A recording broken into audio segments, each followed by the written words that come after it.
I yield time to my colleague and ranking member, Mr. Brendan Boyle. Well, thank you, Mr. Chairman, and thank you, Mr. OMB Director. I didn't know how shy you were until the last 15 months when you weren't before our committee, but do appreciate you taking the time today. You know how bad this economy is when we hear Joe Biden being invoked, we hear trans people being invoked. I was waiting for Jimmy Carter to be blamed next, but apparently we didn't get quite there. Let me just do a reset and present to you a set of facts, a set of data. Right now, according to opinion polls, the approval of the economy of the American people is at its lowest level since 2008, the Great Recession. 29%. An average of the last three polls shows 30% approval. Disapproval over approval of this administration's handling of the economy, more than 2-to-1. Disapproval over approval. The Michigan consumer data, consumer confidence level, the lowest level ever recorded, even lower during COVID, even lower during the Great Recession, or even lower than during the Great Recession. If you look at the job creation over the last 15 months, there's one thing missing, and that's job creation. We have been in a jobless economy over the last 15 months. Inflation, which actually, even though there's no question, we had an inflation crisis, not just in the United States, but all throughout the world after the COVID pandemic in 2022, after the pandemic had ended. Every single month in 2024, inflation dropped over the preceding month. What happened around April of last year? Liberation Day? Inflation was liberated. You saw inflation begin to increase, and every single month we've seen inflation increase. And gas prices. Yesterday, I was in Northeast Philly, where I'm from and where I live, a working class part of the city of Philadelphia. Was in front of a gas station.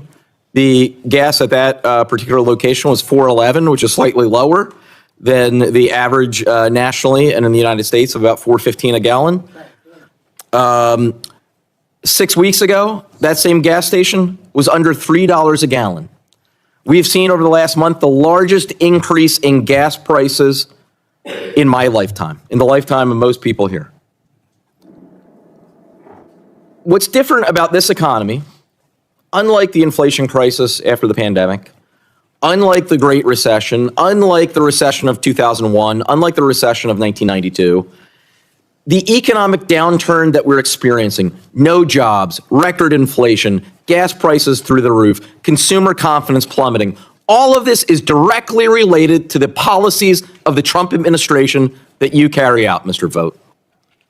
None of those previous examples that I cited, none of them could be directly attributed to the policies of the president at that time. We can debate about certain things that did influence them, particularly going into the 2008 recession. But with this president, the change is so abrupt. The fact inflation was dropping month over month. The fact that we had an incredible jobs economy until it was lost a year and a half ago. You know, I'm from Pennsylvania, the biggest battleground state in the nation, also the nation's birthplace, which we're making a big to-do about this year in 2026 and celebrating our semi-quincentennial. But Pennsylvania is really known over the last decade in our politics as the nation's biggest battleground state. So as a result, basically every day in 2024 in the fall, we had either Donald Trump or the Democratic nominee, Kamala Harris, in our state. Donald Trump had, I have to say, a brilliant campaign slogan. Said, your prices are too high. I will lower them, and I quote him, I will lower them on day one. Well, here we are about day 450. He hasn't lowered anything. The only thing he's lowered is his approval rating on the economy. He has lowered that. Donald Trump and this administration have failed miserably on this economy. They failed to bring prices down, and in fact, they made the situation worse. With that, we have a lot of questions on this side since it's been 15 months. You're the first OMB director ever to not appear before this committee last year. I appreciate you at least today taking the time. We have a lot of questions, and I certainly hope after today, if we send to you questions in writing, that you would respond finally, as you've ignored all of our previous requests. It's a matter of basic respect for the Congress of the United States and for this committee. And with that, I yield back. This wasn't just a criticism of economic policy. What you just watched was a full dismantling of the central promise that powered Donald Trump back into political power. The promise that he would lower costs for ordinary Americans. And Representative Brendan Boyle does something here that's incredibly effective. He strips away the slogans and forces the conversation back onto measurable reality. Not vibes, not campaign rallies, not culture war distractions. Data. Right from the beginning, Boyle points out something that should concern anyone watching. When discussions about the economy immediately turn into blaming previous administrations, attacking trans people, or redirecting toward unrelated political targets, that usually signals one thing: there's no good defense for the current numbers. And the numbers he lays out are devastating.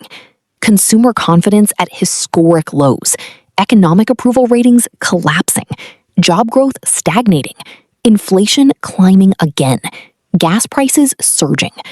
And what makes this politically dangerous is that Boyle isn't arguing these are global trends outside anyone's control. He's arguing they directly followed policy decisions made by this administration.